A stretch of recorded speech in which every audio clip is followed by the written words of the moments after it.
সংসদে উত্তপ্ত পরিস্থিতি আর ওয়াকআউটের মধ্যে তিনটি ইংরেজি শব্দ লিখে সামাজিক যোগাযোগ মাধ্যমে আলোচনার ঝড় তুলেছেন এনসিপির সংসদ সদস্য হাসনাত আব্দুল্লাহ।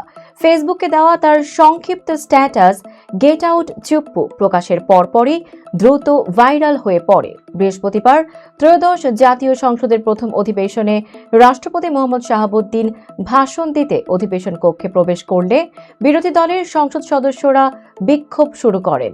এ সময় তাদের হাতে জুলাইয়ের গাদ্দার লেখা প্ল্যাকার্ড দেখা যায়। জামায়াত ইসলামী নেতৃত্বাধীন বিরোধী জোট ও জাতীয় নাগরিক পার্টির এমপিরা দাঁড়িয়ে প্রতিবাদ জানান। রাষ্ট্রপতির ভাষণের বিরোধিতা করে তারা স্লোগান দিতে থাকেন। পরে রাষ্ট্রপতি বক্তব্য শুরু করলে বিরোধী দলের সদস্যরা প্ল্যাকার্ড প্রদর্শন করতে করতে সংসদ কক্ষ থেকে ওয়াকআউট করেন।